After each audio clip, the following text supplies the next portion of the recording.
Hi all welcome back. ഇന്നത്തെ വീഡിയോയിൽ share ചെയ്യുന്നത് അടിപൊളി ടേസ്റ്റി ആയിട്ടുള്ള ബീഫ് മന്തീൻ്റെ റെസിപ്പിയാണ്.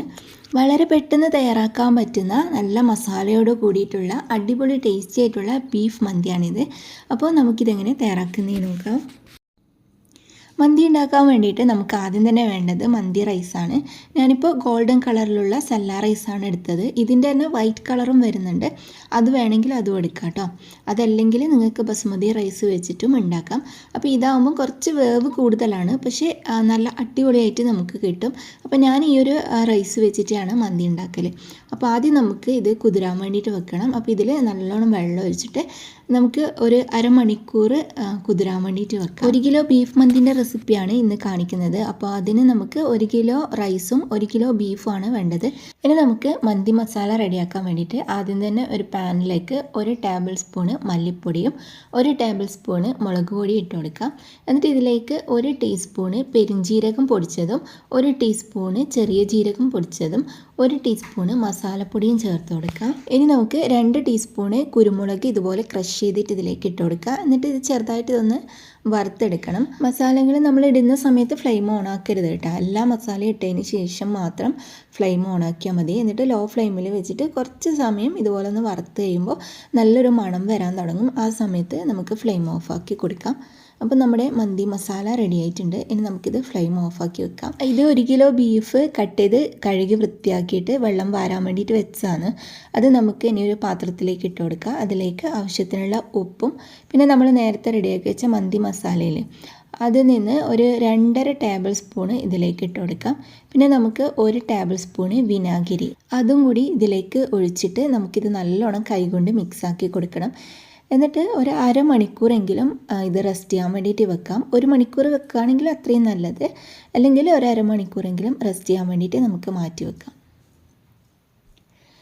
ഇനി നമുക്ക് ഇത് ഒരു കുക്കറിലേക്ക് ഇട്ട് കൊടുക്കാം. അപ്പോൾ അരമണിക്കൂർ റെസ്റ്റ് ചെയ്തതിന് ശേഷമാണ് ഞാനിപ്പോൾ ഇത് കുക്കറിലേക്ക് ഇട്ട് കൊടുക്കുന്നത് കേട്ടോ. ഇനി നമുക്കിതിൽ കുറച്ച് മസാല ചേർത്ത് കൊടുക്കണം. 2 സവാള ചെറുതായിട്ട് കട്ട് ചെയ്തത്, 2 തക്കാളി ചെറുതായിട്ട് കട്ട് ചെയ്തത്, പിന്നെ 5 പച്ചമുളക്. അത് നിങ്ങൾക്ക് എരിവ് കൂടുതൽ വേണമെന്നുണ്ടെങ്കിൽ ഒരു 6-7 ഇട്ട് കൊടുക്കാം കേട്ടോ. നമ്മളിതിന് കുരുമുളകെല്ലാം ചേർക്കുന്നതുകൊണ്ട് 5 എണ്ണം മതിയാവും. അപ്പോൾ 2 തക്കാളിയും പിന്നെ നമുക്ക് വേണ്ടത് 1 ടേബിൾ സ്പൂണ് ഇഞ്ചി വെളുത്തുള്ളി ചതച്ചതും പിന്നെ 1 പിടി മല്ലിയിലയും 1 പിടി പുതിനയിലയും കൂടി ഇതിലേക്ക് ഇട്ട് കൊടുക്കാം. 1 ക്യാപ്സിക്കം കുറച്ച് വലിയ സൈസിലുള്ള തന്നെ എടുത്തിന് കേട്ടോ. അപ്പോൾ അതും നമുക്ക് ഇതുപോലെ ചെറുതായിട്ട് കട്ട് ചെയ്തിട്ട് ഇതിലേക്ക് ഇട്ട് കൊടുക്കുക. പിന്നെ നമുക്ക് വേണ്ടത് മാഗി ക്യൂബാണ്. അപ്പോൾ അതിൻ്റെ 1 പീസ് മാത്രം നമുക്ക് ഇതിലേക്ക് ഇട്ട് കൊടുക്കുക. ടോട്ടൽ നമുക്ക് വേണ്ടത് 2 പീസാണ്. അപ്പോൾ ഒരെണ്ണം നമ്മൾ റൈസ് വെക്കുമ്പോഴും പിന്നെ ഒരെണ്ണം ബീഫിലേക്കാണ് ഇട്ട് കൊടുക്കുന്നത്. അപ്പോൾ ഇതും കൂടി ഇട്ടിട്ട് കുറച്ച് വെള്ളം ഒഴിച്ചിട്ട് നമുക്കിത് വേവിക്കാൻ വേണ്ടിയിട്ട് വെക്കാം. വെള്ളം ഓവറായിട്ട് ഒഴിക്കരുത് കേട്ടോ, കുറച്ച് ഒഴിച്ചാൽ മതി. ഇത് മുങ്ങുന്ന രീതിയിൽ മാത്രം ഒഴിച്ചിട്ട് നമുക്ക് ഇത് വേവിക്കാൻ വേണ്ടിയിട്ട് വെക്കാം. ഒരു 8-10 വിസിലടിക്കുമ്പോൾ നമ്മുടെ ബീഫ് വെന്ത് കിട്ടും. അപ്പോൾ നമ്മുടെ അരി ഇതാ നല്ലോണം കുതിർന്നിട്ട് സോഫ്റ്റായി വന്നിട്ടുണ്ട്. ഇനി നമുക്ക് ചോറ് വെക്കാൻ വേണ്ടിയിട്ട് ഒരു പാത്രത്തിലേക്ക് കുറച്ച് വെള്ളം ചൂടാക്കിയിട്ട് എടുക്കുക. അതിലേക്ക് 2 ബേ ലീഫും 5 ഏലക്കായും പിന്നെ ഒരു 6-7 ഗ്രാമ്പും കുറച്ച് കറാമ്പും കൂടി ഇതിലേക്ക് ഇട്ട് കൊടുക്കാം. അപ്പോൾ വെള്ളത്തിന് പ്രത്യേകിച്ച് കണക്കൊന്നുമില്ല കേട്ടോ, കുറച്ച് കൂടുതലായിട്ട് തന്നെ വെച്ച് കൊടുക്കുക. നമ്മൾ വേവിച്ചിട്ട് കോരി എടുക്കുന്നതാണ്. അപ്പോൾ അതുകൊണ്ട് അത്യാവശ്യം വെള്ളം വെച്ച് കൊടുക്കുക. ഇതിലേക്ക് പിന്നെ നമുക്ക് ഒരു നാരങ്ങയും കൂടി ഇട്ട് കൊടുക്കാം. നാരങ്ങ ഇടുന്ന സമയത്ത് ഇതുപോലെ ഓട്ടയാക്കിയിട്ട് ഇട്ട് കൊടുക്കണം കേട്ടോ. പിന്നെ 1 പീസ് മാഗി ക്യൂബും 1 ടീസ്പൂണ് നമ്മൾ നേരത്തെ റെഡിയാക്കിയ മസാല ഉണ്ടല്ലോ അതും ഇട്ട് കൊടുക്കാം. അപ്പോൾ ഇത് വേണമെങ്കിൽ നിങ്ങൾക്ക് സ്കിപ്പ് ചെയ്യാം കേട്ടോ. കളറ് ചേഞ്ച് ആവണ്ടെന്നുള്ളവരാണെങ്കിൽ സ്കിപ്പ് ചെയ്യാം. പക്ഷേ ഇത് നമ്മൾ ചേർത്താൽ നമ്മുടെ റൈസിന് നല്ലൊരു സ്മെല്ലായിരിക്കും. അപ്പോൾ അതിന് വേണ്ടിയിട്ടാണ്. പിന്നെ കുറച്ച് കുരുമുളകും 1/2 ടീസ്പൂണ് പെരിഞ്ജീരകം കൂടി ഇതിലേക്ക് ഇട്ട് കൊടുത്തിട്ടുണ്ട്. വെള്ളം നല്ലോണം തിളച്ച് വരുന്ന സമയത്ത് നമ്മൾ നേരത്തെ കുതിരാൻ വെച്ച അരി നല്ലോണം കഴുകി വൃത്തിയാക്കിയിട്ട് ഇതിലേക്ക് ഇട്ട് കൊടുക്കാം. പിന്നെ കുറച്ച് ഉപ്പും കൂടി ഇതിലേക്ക് ഇട്ട് കൊടുക്കണം കേട്ടോ. അത് ഞാൻ പറയാൻ വിട്ടുപോയതാണ്. വെള്ളം തിളക്കുന്ന സമയത്ത് തന്നെ ഉപ്പിട്ട് കൊടുക്കാം. എന്നിട്ട് നമുക്കിത് അടച്ച് വെച്ചിട്ട് ഇത് വേവാൻ വേണ്ടിയിട്ട് വെയിറ്റ് ചെയ്യാം. അപ്പോൾ ആ സമയം കൊണ്ട് നമ്മുടെ ബീഫെല്ലാം വെന്ത് സെറ്റായിട്ടുണ്ട്. ഇതിപ്പോൾ 8 വിസിലിൽ തന്നെ നമ്മുടെ ബീഫ് റെഡി ആയിട്ടുണ്ട് കേട്ടോ. ഓരോ ബീഫിനും ഓരോ വേവായിരിക്കും. അപ്പോൾ അത് നിങ്ങൾ നോക്കിയിട്ട് ചെയ്യാം.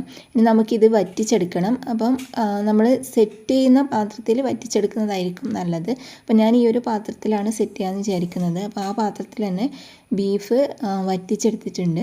ഇനി നമുക്കിതിന്ന് കുറച്ച് മസാല മാറ്റി വെക്കണം.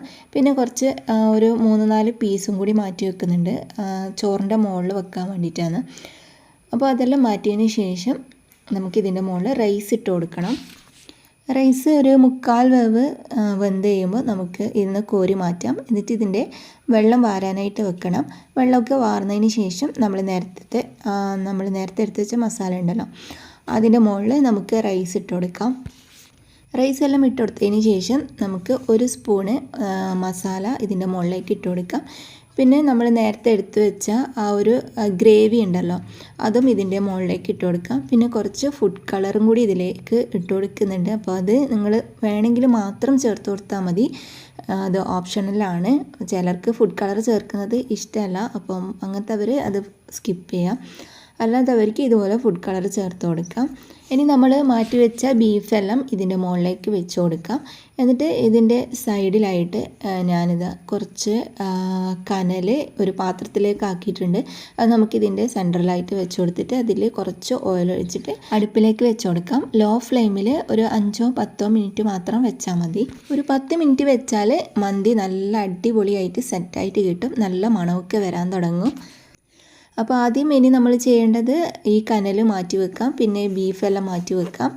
എന്നിട്ട് ഈ റൈസ് കുറച്ച് നമ്മൾ മാറ്റി വെച്ചതിന് ശേഷം അടിയിലുള്ള റൈസും ആ മസാലയും കൂടി നന്നായിട്ട് മിക്സ് ചെയ്ത് കൊടുക്കാം. എന്നിട്ട് അതിൻ്റെ മേലെ നമ്മൾ നേരത്തെ മാറ്റി വെച്ച റൈസ് ഇട്ട് കൊടുക്കാം. ആ സമയത്ത് ബീഫ് മാറ്റി വെക്കണമെന്നുണ്ടെങ്കിൽ മാറ്റി വെക്കാം കേട്ടോ, റൈസ് മാത്രം ആക്കിയിട്ട് സെറ്റാക്കിയിട്ട് വെച്ചാൽ മതി. എന്നിട്ട് അവസാനം എല്ലാം കൂടി നന്നായിട്ട് മിക്സ് ചെയ്തിട്ട് നിങ്ങൾക്ക് സെർവ് ചെയ്യണമെങ്കിൽ സെർവ് ചെയ്യാം. അല്ലാതെ ഈ റൈസ് മിക്സ് ആക്കാതെ വേണമെങ്കിൽ അങ്ങനെ വേണമെങ്കിലും നിങ്ങൾക്ക് സെർവ് ചെയ്യാം. അങ്ങനെ ചെയ്യുമ്പോൾ കുറച്ചും കൂടി നല്ല കളർഫുള്ളായിട്ട് നമുക്ക് ചോറ് കിട്ടും. അല്ലാതെ മസാല എല്ലാ ചോറിലേക്കും മിക്സ് ആക്കണമെന്നുണ്ടെങ്കിൽ എല്ലാം കൂടി നന്നായിട്ട് മിക്സ് ആക്കിയതിന് ശേഷം നമുക്ക് സെർവ് ചെയ്യാം.